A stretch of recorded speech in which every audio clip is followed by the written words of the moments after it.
Bé, gràcies. Abans que res, m'agradaria començar explicant en què consisteix l'assignatura d'Educació per a la Ciutadania que se va impartir en segon d'Educació Secundària. Aquesta assignatura té la seva base en una directiva europea de l'any 2002. La UNESCO, l'Organització de les Nacions Unides per a l'Educació, ja ve promoguent activament l'educació per a la ciutadania a escala global a través del seu decenni de les Nacions Unides per a l'Educació. N'hi ha molts països d'Europa que estan impartint aquesta assignatura. Amb els diferents objectius i continguts de l'assignatura, l'alumnat aprendrà a exposar les opinions i xuïs amb arguments raonats i amb capacitat per acceptar les opinions dels altres. L'ús sistemàtic del debat contribuirà també a enriquir el llenguatge de l'alumnat, ampliant el seu vocabulari i l'ús dels termes i conceptes propis de l'anàlisi del social. Aprendran a escoltar i argumentar. Els continguts de la matèria no són altres que una aproximació respectuosa a la diversitat personal i cultural, valors com la tolerància i la solidaritat, la participació, com la participació en el Consell Escolar, que precisament a Paiporta no n'hi ha participació per part dels alumnes, de moment, esperem que en un futur sí. Drets i deures dels ciutadans, amb el coneixement dels diferents textos nacionals i internacionals, la Constitució, l'Estatut d'Autonomia, la Declaració Universal de Drets Humans, que fa uns mesos en una moció nosaltres vàrem aprovar que donaríem a conèixer a tota la població, una iniciativa promoguda des de la Generalitat Valenciana. Doncs bé, fa uns dies la Conselleria d'Educació ha publicat l'ordre. Així, en la moció que vas presentar al principi encara era un projecte d'ordre, ara ja és l'ordre general, ja és l'ordre exactament, i han retirat han fet una xicoteta modificació que han retirat, ara més endavant t'ho explicaré.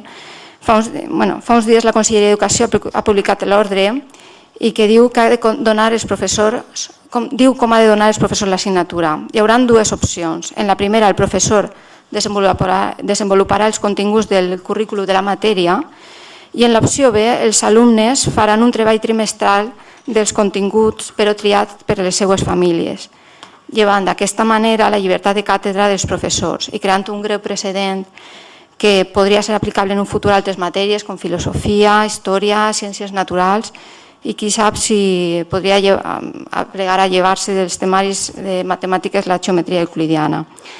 Bé, aquestes dues opcions s'impartiran en aules diferenciades, segregant a l'alumnat per motius de caràcter ideològic i creant greus diferències a l'hora d'avaluar entre els alumnes d'una i una altra opció. Amb aquesta segona opció es donarà cobertura a les famílies que vulguin objectar a la matèria. En un principi, això és la modificació que ha fet la Conselleria, hi havia una tercera opció on els pares i mares podien objectar directament i que els alumnes no donaren la matèria d'una manera ni d'una altra. Però ara d'aquesta manera donen cobertura a l'objecció. Però l'ocurrència del Consell d'Educació no acaba així. El més greu, si cap, és que han dictaminat que l'assignatura s'ha de donar en anglès. The purpose of education will be the total development of the human personality and the strengthening of the respect to the human rights and the fundamental liberties. It will favor the understanding, the tolerance and the friendship between all the nations. Bé, sí que veig algunes cares que no saben molt bé de què estem parlant. Així és com se quedaran els alumnes, perquè això és el que pretén el conseller, que els alumnes no s'assabentin de res. I perdoneu perquè jo tampoc domine molt l'anglès. Tots sabem el baix nivell d'anglès als nostres centres. Crec que el regidor d'Educació, com a professor de l'Institut de la Sénia, podrà confirmar-ho. Així que és d'una gran irresponsabilitat per part de la Conselleria imposar l'anglès com a llengua vehicular en una matèria quan 3 de cada 4 alumnes suspèn l'anglès en la nostra comunitat.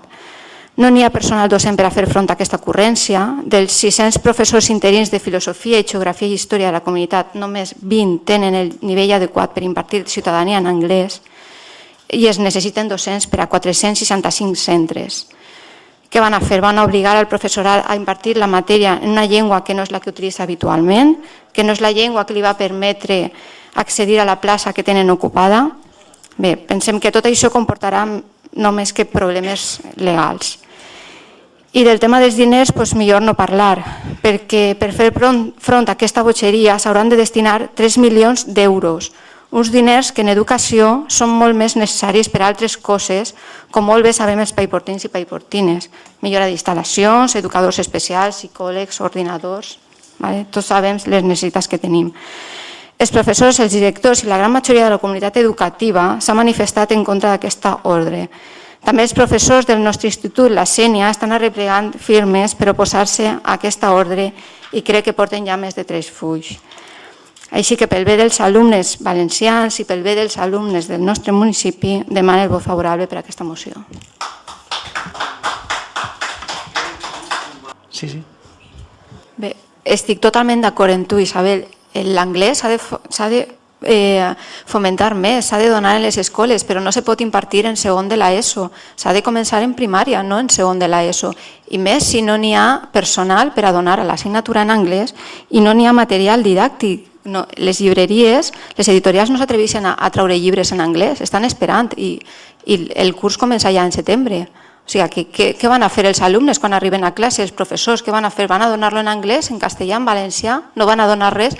La idea de conselleria és que no se doni, que els alumnes no puguen treure els coneixements d'aquesta assignatura. I també una altra crítica que volia fer és que s'està fent política dins de les escoles a partir d'això. O sigui, que és que la conselleria no s'hauria d'haver ficat en això. Són la comunitat educativa la que ha de triar com han de donar les seues assignatures. No pot arribar el conseller i dir en anglès, en xinès o en un altre idioma. ¿Alguna petición de palabra más? Vamos a pasar a votar. ¿Votos a favor de la moción? ¿Votos en contra? Muy bien, pues queda rechazada. Pasamos al punto número 17.